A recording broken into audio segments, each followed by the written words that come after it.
Tá go leor caint agus plé dinta going an tachtan seo faoi Cruthanna Tríthoiseacha agus Tríthoiseacha.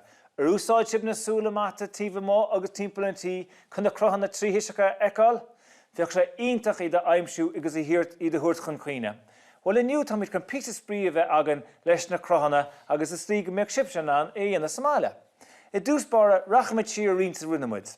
Cruthanna Tríthoiseacha, tá sain go bhfuil fad agus lehead acob, a Cruthanna Tríthoiseacha tá fad, lehead agus irde acu.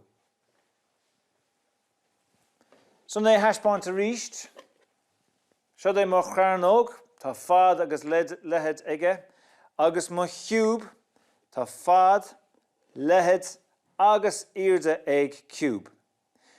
Nis tá mi chun bog roiig dí rud go bhféach sib sé déna sála gur héasca. Níl wet ach teacbán agus pínlúi atá ar chó irde nó chóvéile na chéile. So rud a rinne me an tríontána ag an mon an seo hana hen ghuib, agus feicimid an tetrahedron an seo. So is pyramid ar bhain tríontánach atá an seo really, feice sibh gohfuil tríontána ag an mon agus trí chin eile an seo chomá. So buna mi trí las é sin íana a bhanis díreach. So tá tríontána ag an mon agam, tá me chuna pínlúi a gramú leis a teacbán an sin.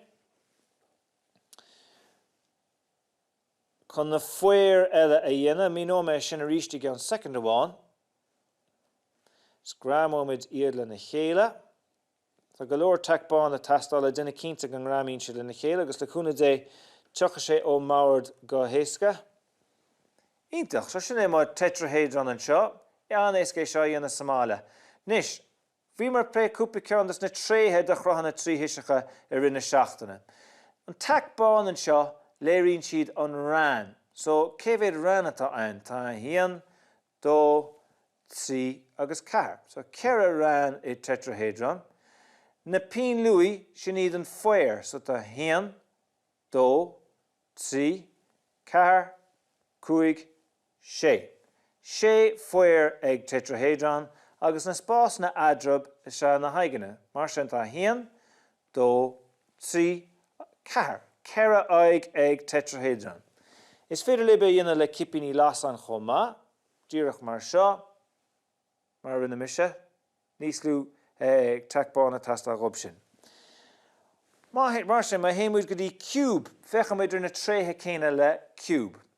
Céféad aig atá cúb, sean scoilte seo rólas a goibh hena héna anscopi, mar díos le é cúb, agus céféad aig atá cúb, sé. Hían, dó, trí, ceathar, cúig agus sé. Nis, na foiir, sin iad na línte. Céféad foiir atá? Hían, dó, trí, ceathar, cúig, sé, seacht, ocht, ní, de, híneag agus dóig. Dóig foiir ag cúb. Déidir sé breanúir éon chrá Tríthoiseacha tágaí Somália aibrí amach céféad reann, céféad aig agus céféad foiir atá acob.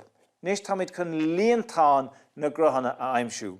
Mar sin, gach chrá Tríthoiseacha nuair osclaíonn tú é, tá sé dinta sús de Cruthanna Tríthoiseacha. So tá mar sin tá muid chun an cúb seo a oscailteach running beag, agus taispána mé an líontáin ghuib. So é an líontab de chiúb.